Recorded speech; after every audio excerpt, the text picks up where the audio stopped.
What's up, you guys? So I was hanging out on Facebook a few days ago, and I got this notification that said Jason Lucero, or Lucero. Jason posted this on the ARMADA Facebook page, and he said, hey, I don't know, or I know you don't do a fan suggestion combo of the week or whatever, but these two are so great together that I wanted to share them with you in case you wanted to do a segment like that in the future. Keep up the great content.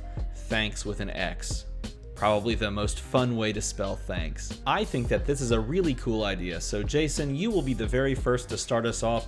This will be the very first fan suggestion combo of the week. Alright, so this is what Jason gave us to work with. He gave us Captain America, Stars and Stripes Forever, 4-cost shield character, affiliated with the Avengers, got the 133, 254, 255 stat lines, so kind of hard to swallow on the top side and the middle side. 5 total fielding cost, a little bit rough, but it says, while Captain America is active, when you use an action die, you may field a sidekick die from your used pile. And the cool combo with this would obviously be the card he gave us to pair with it, which is Atlantis Wealthy Kingdom.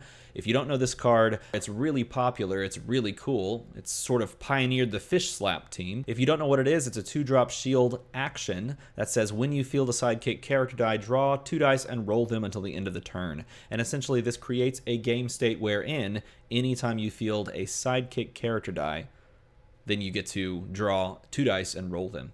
And then after you play this, of course, so the goal would be to have, Captain America active, and then you play this.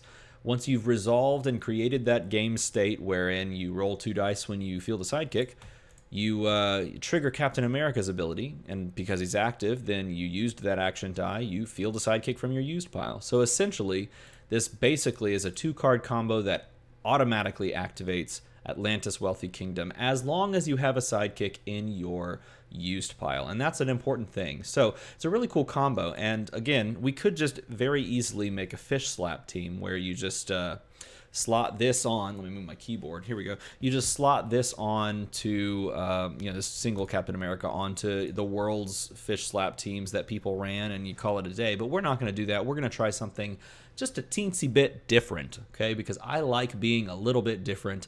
There's no point in making a combo video about a combo that everybody knows. Well, maybe there is. I don't know. Sound off in the comment below. Should I make combo videos about combos people already know?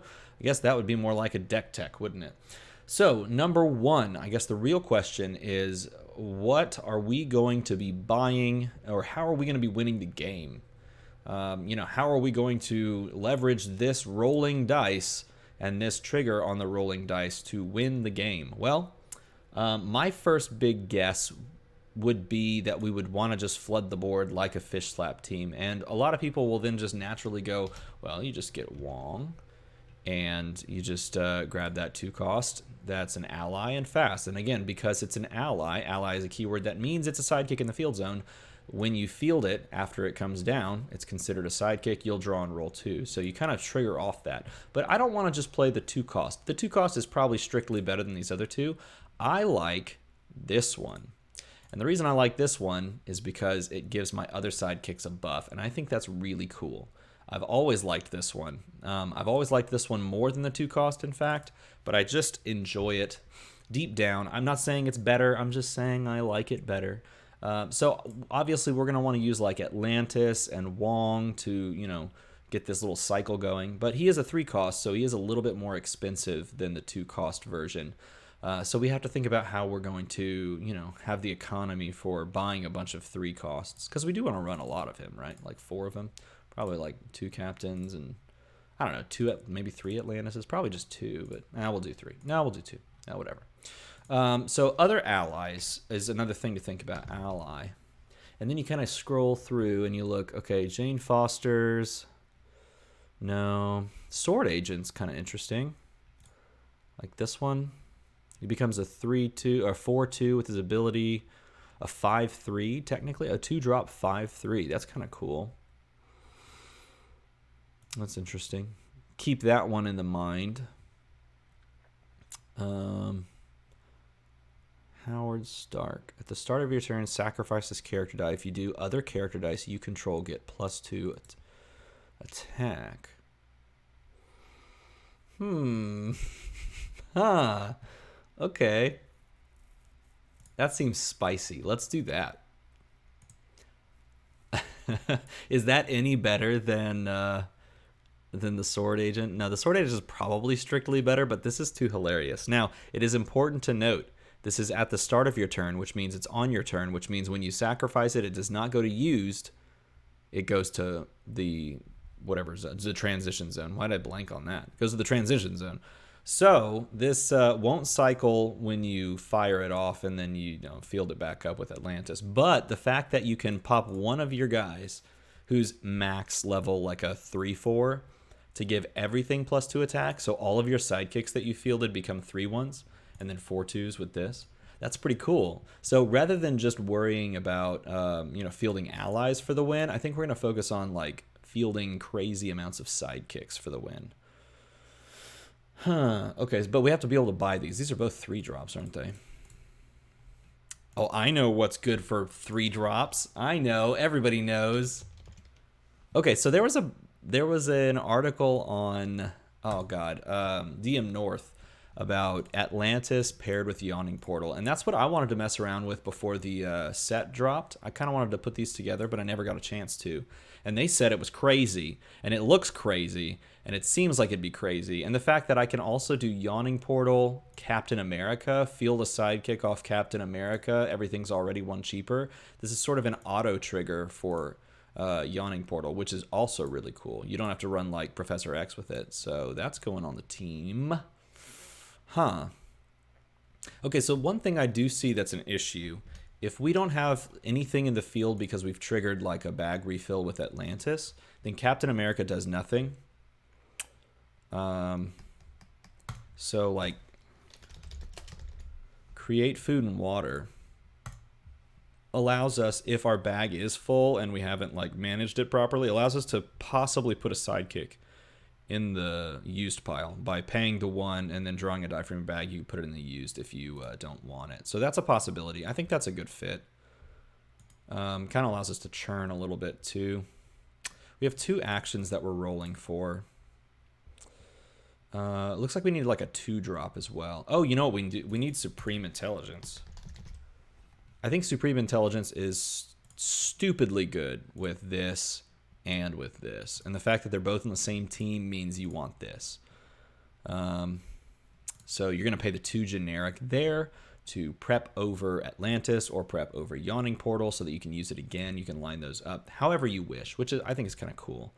And again, we are going modern, so we can't do golden thingies. I just had a golden thing pop into my head, and I was like, nope, that can't do that. Like 3 of those, I guess. Maybe go all 4. Yeah, go all 4. I don't know, man. Like, we're rolling actions. I get that we're rolling actions, so maybe you do just want a Sarah rack. For consistency, quote-unquote, consistency's sake. That seems like okay. A Sarah rack, just kind of get that out there. That seems okay. And then what do we do with the last slot? So you'll be able to use the global here to reroll if you miss on the Atlantis or the Yawning Portal.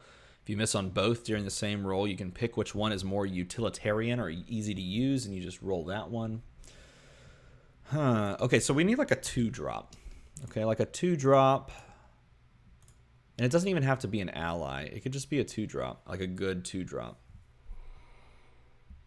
Like, this is a good 2-drop. I mean, this is a really good one. If you're ever playing up against, like, let's say that they're running static field and somehow are going to get 13 masks. No one ever does that, but if you somehow manage to get 13 masks and my attack can't go through, which is obviously is never going to happen, but if you did that somehow, then this allows me to shut that off. But that's not spicy enough. We're not doing that. That's not spicy enough. Let's see, what else could we do? Grell, the new Grells. We're not really KOing our Deadly. That's not bad. What are our energy types? Well, you have Shield, Shield, Bolt, Mask, Fist, well, not buying that, obviously. So Shield, Shield, Bolt, Mask, Fist. So it's not really, we're not really shoehorned into one thing over the other. I mean, we just run like the God Catcher, the 2-drop version. Could run the 3-drop version, but Nah, that's for another team. Ooh, a Danny Moonstar. Huh. Okay, so, like, listen to me on this. Hear me out. If we play this 2-drop Danny Moonstar, our goal is to flood the board, right? And get several of these out there. And then buff the board by sacking our Howard Stark. We then put our opponent in a position where either they let this go through and take the 2, or in this case, we buff it and it's up to 4 now. And the opponent has to go, do I take 4 or do I lose a character and take 2? That's kind of interesting. That's kind of a cool one. Oh, Counter-Strike as a second basic action makes a lot of sense too. Because we don't have we have a bag fixer, but this allows us to kind of move around sidekicks, which we might want. I don't know, maybe it doesn't. Maybe you don't want the sidekick to be prepped. Maybe you want the sidekick in circulation. I don't know. These kind of act as sidekicks too. I could see it. Maybe you're setting up a big turn here for Yawning Portal. Anyway, I'm getting distracted. 2-drop. Ooh, wait a minute. Hold on. I forgot. This is a 2-drop. This is great for teams that are trying to build wide boards, especially if you give him the buff. That's interesting. He becomes a 4/4 on top, a 3, a 4, and 4. He has to be blocked by 2 things. That's like the same as... Okay, so we're going to put that on there. I think that's the one. Where'd it go? It just disappeared. Oh, it's here at the top. Okay, so here's the beautiful thing about this. Let's do that. And this is sort of true when you would play like those Seething Corruption teams and you'd pop Grey Hunter and you'd lose him as an attacker.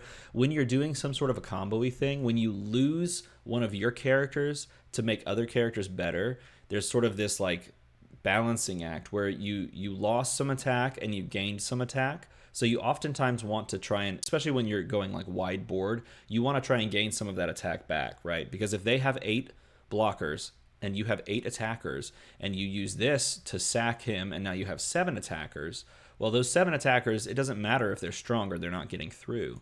But with Beast in the field, it's almost as if you have, instead of 8 attackers, one of these beasts in the field. It's almost like you have 9 attackers because your opponent has to devote more resources to blocking, right?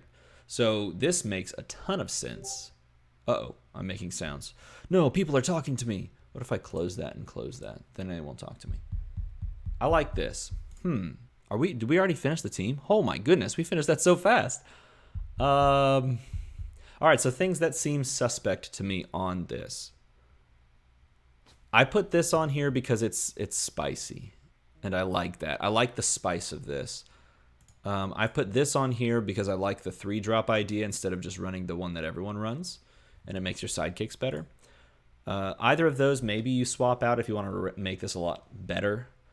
A Sararak is sort of a pivot piece. Some people don't like it because they don't feel like they want to devote one entire team slot out of 10 to making sure one die rolls a little better, which makes a ton of sense. That's not a bad argument, but it is something to consider. I put it on here because consistency is really good with this team, or with this combo. It's important to land these things, and if you miss them, your team does nothing. So I think it makes a ton of sense here because that's the point, is land these actions, trigger that thing, that sort of thing. Counter-Strike is the other one. Maybe you don't want to prep the sidekick. Maybe you want that sidekick to be circulating through the bag so that you can roll it onto the sidekick face. So that's worth considering. Other option you could play is the, oh man, what's that 2-drop from the Thor set? I wonder if I can turn off this and turn on Thor and then do 2 drops and then find her real fast. Crystal, right? Yeah, Crystal, where is she at? Oh, it's right here. I just passed it. I loved this card. Any question marks become sidekicks. I like that a lot. Maybe that one. Yeah, but see, you're taking up a team slot for that too, just to make your sidekicks more consistent. That might be a consideration. So consider that. Maybe you swap out like a Sararak and put Crystal on the team, or Howard Stark and put Crystal on the team. Either way, I think this is a cool combo. And thank you, Jason, for suggesting it and for suggesting the new segment. If you want to suggest a combo for me, hit me up on the Discord, okay? The Discord link is in the description. I believe I fixed it. It should be up and running again. The Discord link expired, and then I made it permanent. So I think I got that fixed. Hit me up on Discord. Maybe we'll make like a room for it. I should also mention that we are now live on Patreon, and we've already got some patrons that have chosen to support the channel that way. If you would like to support the channel as well, head on down to the description down there. Try to make it look nice. Whoa, I bumped the mic too. Try to make it look nice for everyone so that it's easy to find more stuff through the channel. And anybody that supports the Patreon will be put into a special room in the Discord so that you can more easily share combo ideas or ideas for more future videos that I can feature. If I can feature a video that a patron gives me the idea for, I feel like that's one great way for me to say thank you to those people that choose to support in that way. If you like this combo, if you like this video, give it a like and a subscribe, all that stuff that people say on YouTube. As always, everybody, thanks for watching.